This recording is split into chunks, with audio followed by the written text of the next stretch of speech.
జెల్డాల్ method. జెల్డాల్ method విశ్లేషాత్మక రసాయన శాస్త్రంలో ఆహార పదార్థాలు, ఎరువులు మరియు ఇతర పదార్థాల నైట్రోజన్ని ఎస్టిమేట్ చేయడానికి విస్తృతంగా ఉపయోగించే విధానం. దీనిని 1883లో డానిష్ రసాయన శాస్త్రవేత్త జాన్ జెల్డాల్ కనుక్కున్నారు. ఈ పద్ధతిలో బరువున్న నమూనాలోని అన్ని నైట్రోజన్ని సల్ఫ్యూరిక్ ఆమ్లంతో కలిసిపోవడం ద్వారా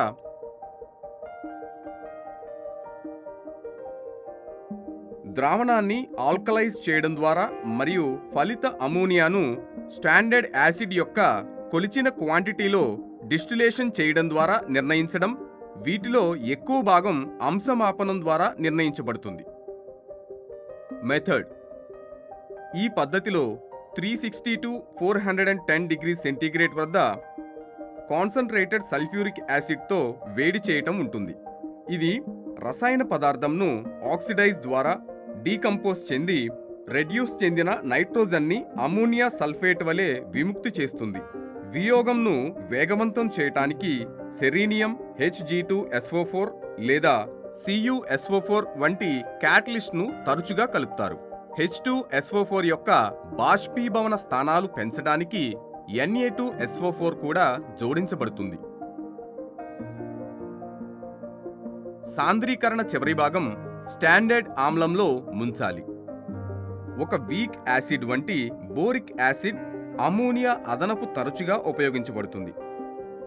బదులుగా స్టాండర్డ్ HCl, H2SO4 లేదా కొన్ని ఇతర బలమైన ఆమ్లాలను ఉపయోగించవచ్చు, కానీ ఇది తక్కువ సాధారణం. పదార్థం ద్రావణాన్ని కొద్ది మొత్తంలో సోడియం హైడ్రాక్సైడ్తో స్వేదనం చేస్తారు. ప్రామాణిక ఆమ్ల ద్రావణం ద్వారా అమోనియా బుడగలు మరియు బలహీనమైన లేదా బలమైన ఆమ్లంతో అమోనియం సాల్ట్స్కు తిరిగి స్పందిస్తుంది. ఆమ్ల ద్రావణంలో అమోనియా అయాన్ గాఢత మరియు అందువలన పదార్థంలో ఉన్న నైట్రోజన్ అంశమాపనం ద్వారా కొలవవచ్చు. బోరిక్ యాసిడ్ ఉపయోగించినట్లయితే తెలిసిన గాఢతలో బలమైన ఆమ్లంతో ప్రత్యక్ష ఆమ్ల క్షార అంశమాపనం జరుగుతుంది. ఈ విధానంలో HCl లేదా NaOH యొక్క వెయిట్ డిఫరెన్స్ ద్వారా అమోనియాను లెక్కించబడుతుంది.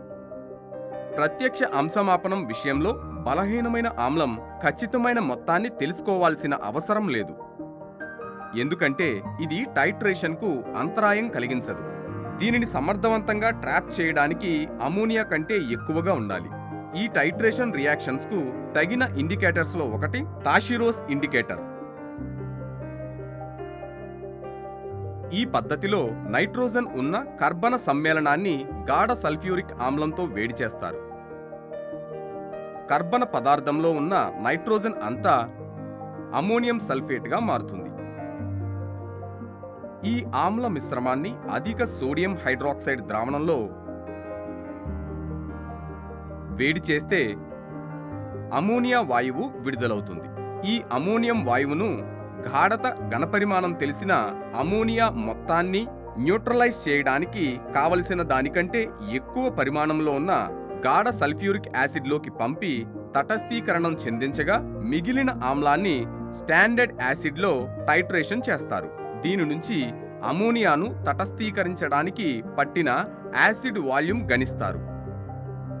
దీని నుంచి ఎంత అమోనియా ఏర్పడిందో గణించి దాని నుంచి నైట్రోజన్ భార శాతం లెక్కిస్తారు. కర్బన పదార్థం plus H2SO4 gives rise to NH4 twice SO4 gives rise to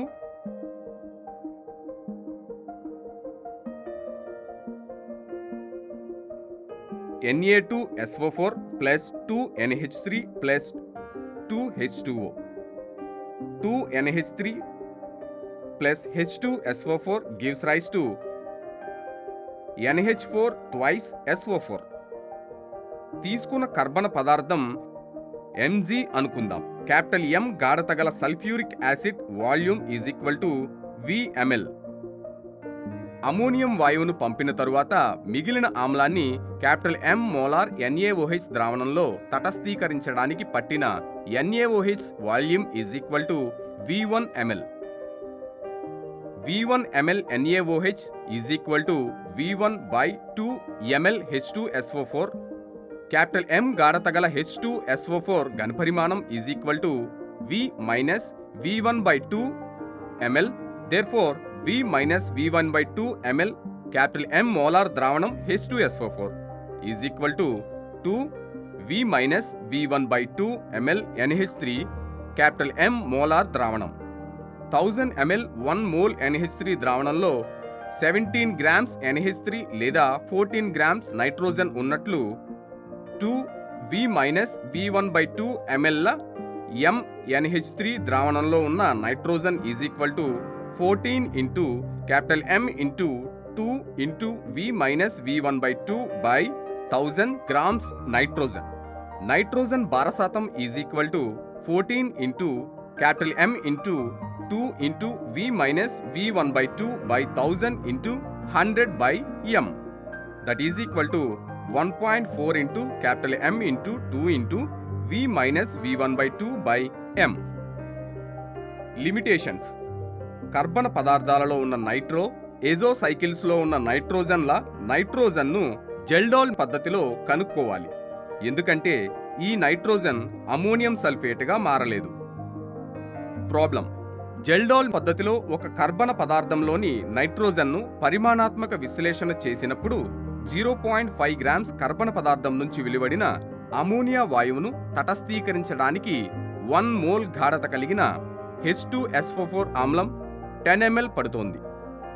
కర్బన పదార్థంలోని నైట్రోజన్ భారశాతం కనుక్కోండి. డెరివేషన్. 1 మోల్ గాఢత కలిగిన 10 ml H2SO4 is equal to 1 mole 20 ml NH3. 1000 ml 1 mole ammonium 14 గ్రామ్స్ల నైట్రోజన్ ఉంటుంది. 20 ml 1 mole అమోనియంలోని nitrogen is equal to 14 into 20 by 1000 grams nitrogen. Nitrogen భారశాతం is equal to 14 into 20 into 100 by 1000 into 0.5 that is equal to 56.0%. Applications. Kjeldahl పద్ధతి యొక్క universal accuracy మరియు reproduction అనేది ఆహారాలలో protein కంటెంట్ను అంచనా వేయడానికి అంతర్జాతీయంగా గుర్తించబడిన పద్ధతిగా మారింది మరియు ఇది అన్ని ఇతర పద్ధతులపై తీర్పు ఇవ్వడానికి స్టాండర్డ్ మెథడ్. నేలలు,